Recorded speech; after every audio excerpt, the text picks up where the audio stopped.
blast. I'm wearing my trusty headband to remind me that learning the Bible is a blast.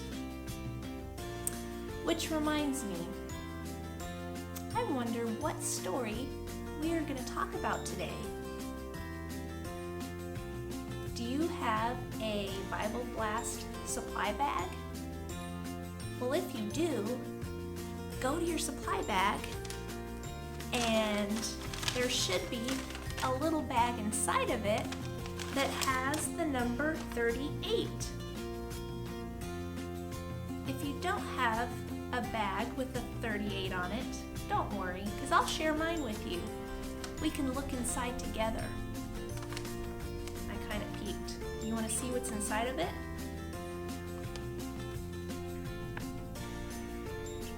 Can you tell what that is? I'm not really sure, but maybe I need to pull it out of there and look a little bit closer.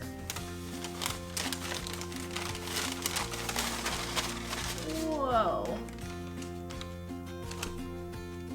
This pretty much looks like a crown. Wouldn't you say so? Maybe I can wear this crown. Let's see. I think I'll probably have to take my headband off. I think maybe this crown will help me think a little better about what story we're going to learn about today. This crown kind of reminds me of a lot of the kings that are mentioned in the Bible. There's quite a few of them. So it's kind of hard to decide which story it would be. But you know what? I kind of get this feeling that maybe it's not a king we're learning about today, but a queen. If you look in the book of Esther, there's a whole story about a queen. And here she is, right here on our biblical timeline. She kind of has a crown on right there. So I get the feeling we're going to learn about Esther. The story of Esther actually happened after the story of Daniel. So the books of the Old Testament aren't all in chronological order. And as you see from our timeline over here, we have some of these stories that we've already learned, and then we have Esther, which we're about to learn about right here.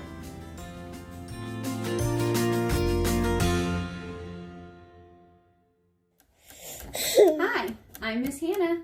I'm Mr. Casey. This is Thea and Ivy. And we're excited to be singing some songs with you today. We're going to start off with Blue Skies and Rainbows.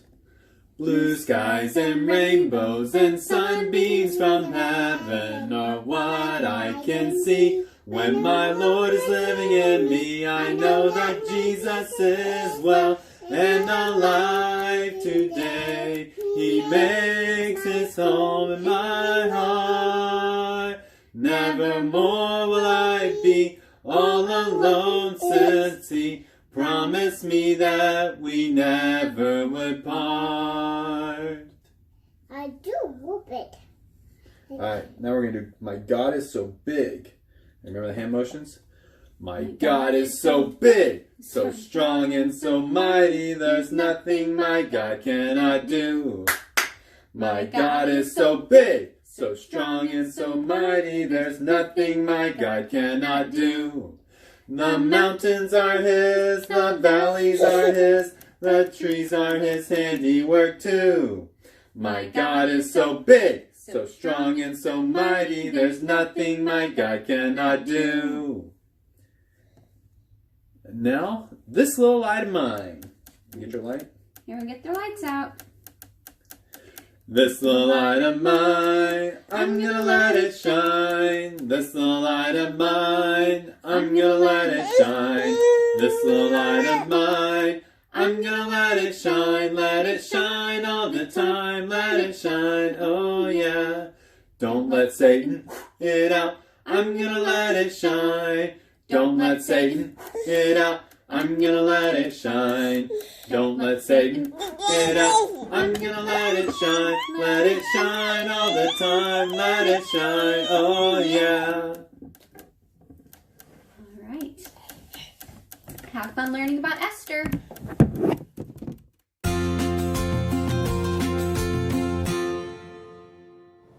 The Story of Queen Esther, written by Jenny Korlek.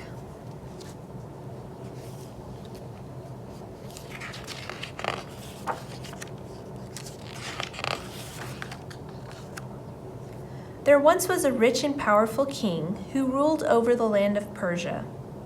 Ahasuerus was his name. He was a fierce soldier, and he also loved to hold great feasts, to walk in his beautiful gardens, which were famous throughout the world. One day the king decided he must have a wife. He sent for all the young girls in his vast kingdom and chose the most beautiful one. Her name was Esther.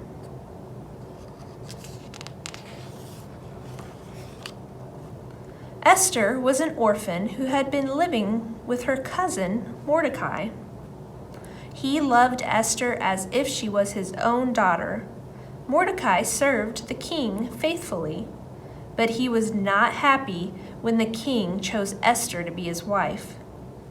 "Promise me that you won't tell anyone that you are a Jew," he said as he kissed her goodbye. "Many people at the palace hate Jews because we were once their enemies." "I promise," said Esther, and away she went to get ready for her wedding. Her 7 maids bathed her in precious, sweet-smelling oils and brushed her hair until it shone.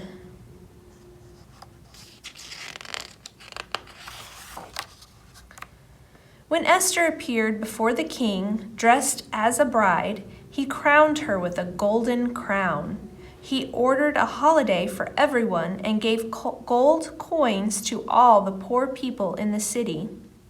Then he and Esther sat down with hundreds of guests to a grand wedding feast.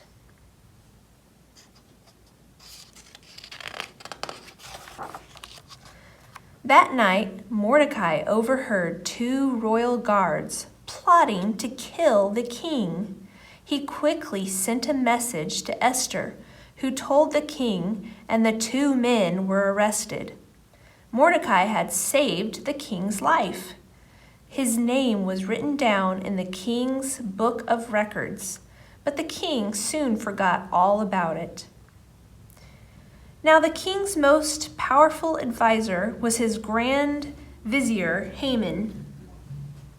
Everyone had to bow low whenever Haman appeared, but Mordecai never bowed down to him. "Why don't you bow down to me?" Haman asked Mordecai one day.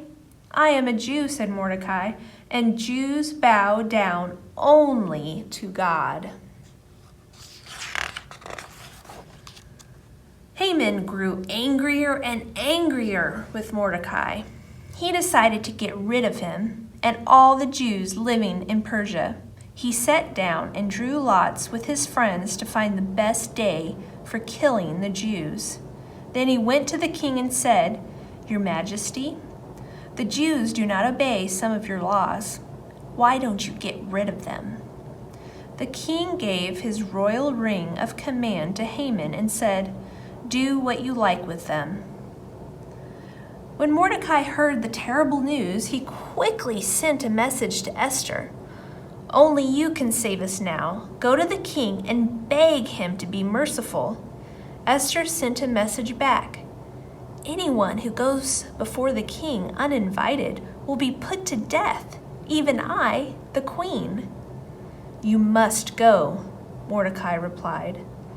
"Very well," said Esther. "I will go to him, but first you and I must fast and pray to prepare ourselves." For 3 days and 3 nights, Esther and Mordecai ate and drank nothing. Mordecai prayed for help. Esther prayed for courage. She was very frightened. But finally Esther went to the king, who was sitting on his great golden throne.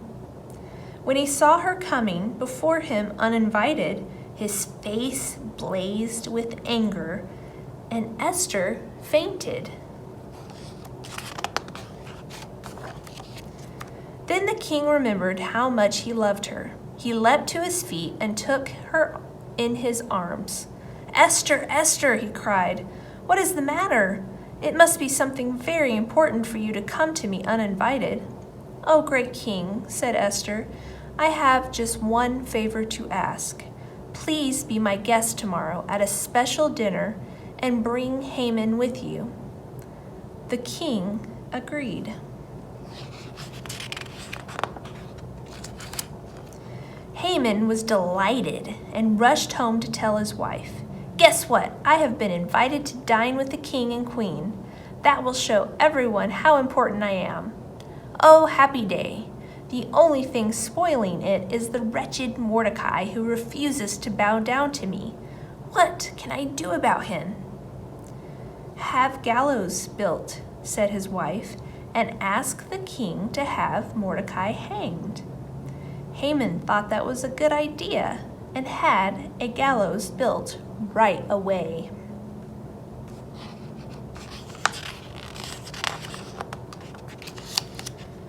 That night the king could not sleep a wink, so he sent for his book of records and had it read to him. When he heard how Mordecai had once saved his life, he asked, "And what was his reward?" "There was no reward, Your Majesty," came the answer. Early the next morning, Haman came in, hoping to get the king's permission to hang Mordecai. "Ah, Haman," cried the king, "tell me, how can I reward a man who has served me so well?" Thought Haman, "he must be talking about me." "Your Majesty," he replied, "dress him in royal robes, put him on the king's favorite horse, and lead him through the city among the cheering crowds." "What a good idea!" cried the king. "Go and find Mordecai. See that he is dressed in splendid clothes and mounted on a fine horse, and you yourself shall lead him through the streets. And be sure to call out as you go, 'This good man saved the king's life.'" Haman had to obey, but deep down he felt bitter and ashamed.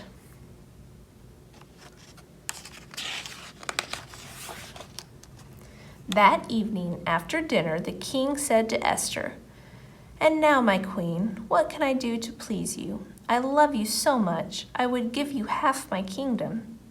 Esther took a breath. "No, Your Majesty," she replied, "that is not what I want." She paused. "Go on," said the king. "You know I would give you anything." "Your Majesty," Esther replied, "I want something far more precious. I want the lives of my people. You see, I am a Jew, and we are all going to be killed." "By whose order?" asked the king angrily. "Who would do such a terrible thing?" "The man sitting beside you, Your Majesty," said Esther, "Haman."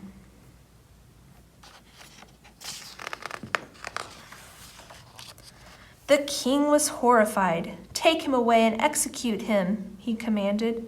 And so Haman was hanged on the very same gallows he had built for Mordecai. Then the king sent for Mordecai. "You shall be my new grand vizier," he said. The first thing Mordecai did was tear up Haman's order to kill the Jews. From that day on, Jews were treated like everyone else in Persia. The Jews danced and sang with joy.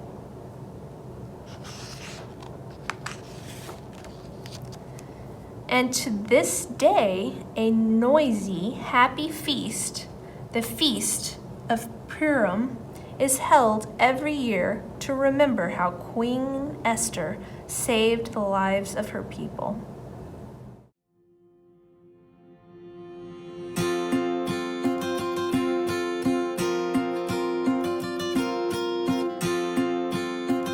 Okay, since we talked about Esther, Today we are going to make our very own Esther doll.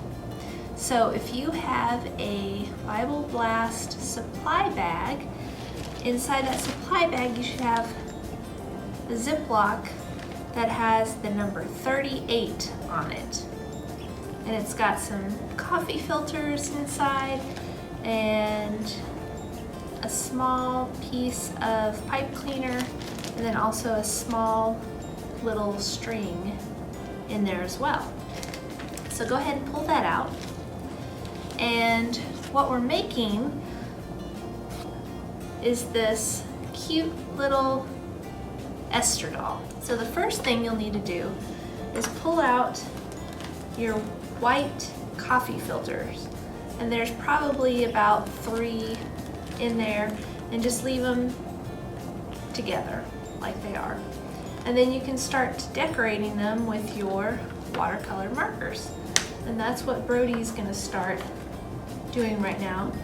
And you can do whatever you want. You can put polka dots, you can put stripes, you can draw pictures, whatever you want to do.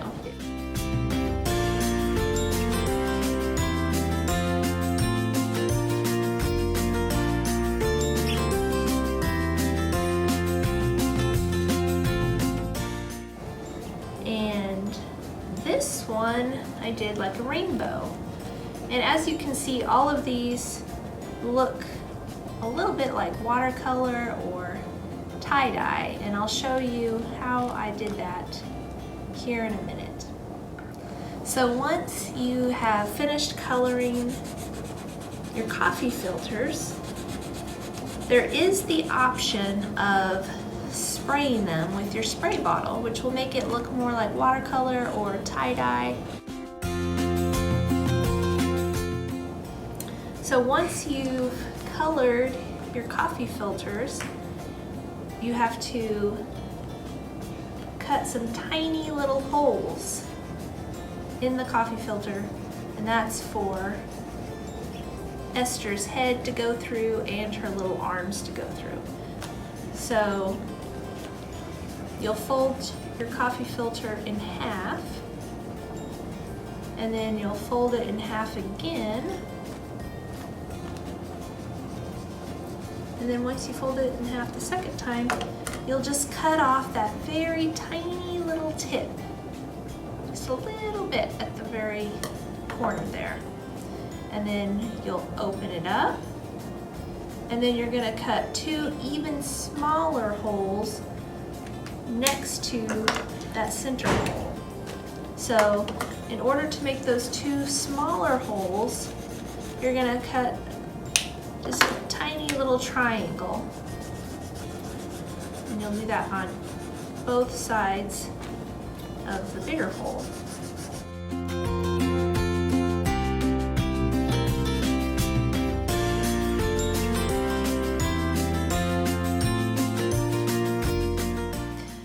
So I've got my holes cut in there, and now I'm going to take my pipe cleaner, which is half a pipe cleaner. So you'll fold it in half, and then you'll kind of estimate where you think, how big you think Esther's head should be. So when you kind of figure that out, you're gonna just twist it maybe 1 or 2, 3 times so that there's a little circle at the top of the pipe cleaner for Esther's head. So the big hole that's right in the center, that's where her head is gonna go through. So you might need to pinch your head skinny so that you can fit it through there. And then those smaller holes that are next to the big hole, you're gonna bend her arms underneath and poke them through those little holes on the side, which is kind of hard for me to show you this part because it's hidden underneath. Just so I know that I've gotten the arms all the way through. So can you see that? It looks like she's holding her arms straight up in the air. So that just shows me that I've gotten them all the way out. And then once I've done that, then I can take the little string that was also in your bag, And I need to cut a piece of string for myself. Can you pass me the scissors? Thank you. So I'll cut just a little string here. And then I'm gonna tie this right underneath her arms. So I'll just kind of pinch that together. She's got a waist. So now that I've got everything through there, I can kind of spread her head out a little bit again so it looks round, and I can bend her arms however I want to. So really, you could almost make any Bible character this way. If you were making a male Bible character, you could use maybe just one coffee filter so that it's not as fluffy. Like I kind of wanted her dress to be a little fluffier. But if you were just making a Bible character that's just wearing a straight robe or tunic, you could just use one coffee filter so that it's not quite as full. So there you go.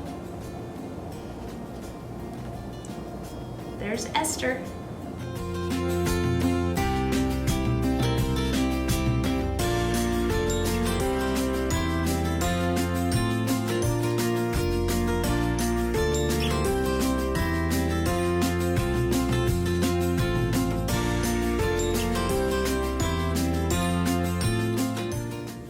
Over the past several weeks, we have learned about a lot of people from the Old Testament. And I've noticed something. A lot of these people are very courageous.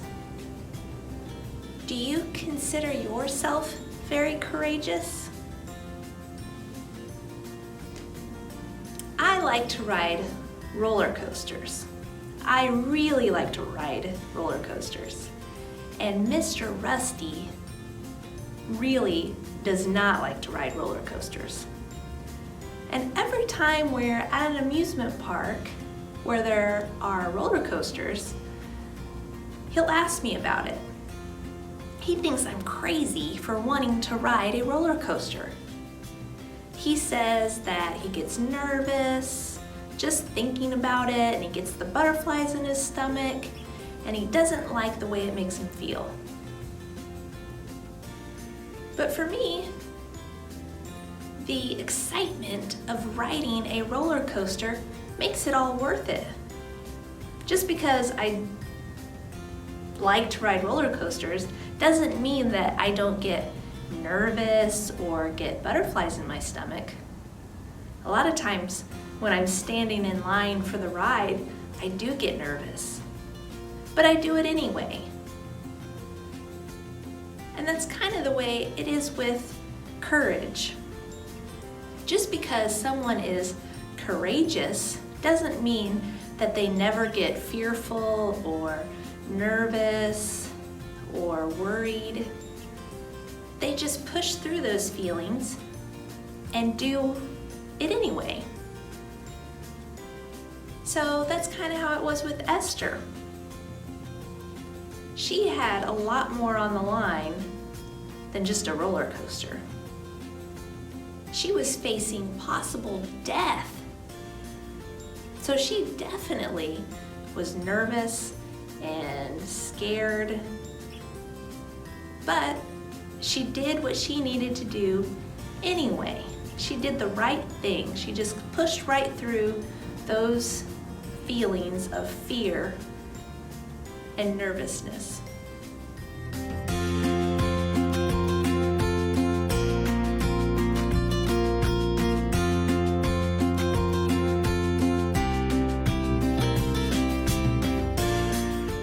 And that's what being a courageous person is. It doesn't mean that you're not fearful.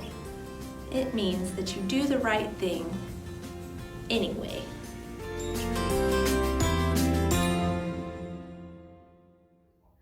You all pray with me? God, we thank you for such an amazing day. We thank you for our family, for our friends, for the house we live in. God, we thank you for all the ways we can see you in the world, your creation, and how you're active. We also thank you for all the work you do behind the scene, all the connections you make, all the ways you take care of us in ways that we'll never possibly understand. God, we just thank you that you're so active in our lives. So while we thank you for Jesus and his sacrifice for us, and it's in his holy name that we pray. Amen. If you would like more information about the Arrow Children's Ministry at Naperville Church of Christ, you can email me, Heather Skipworth, at hskipworth@napervillechurch.org. Hey kids, thanks for joining us for Bible Blast. Hope you had a blast.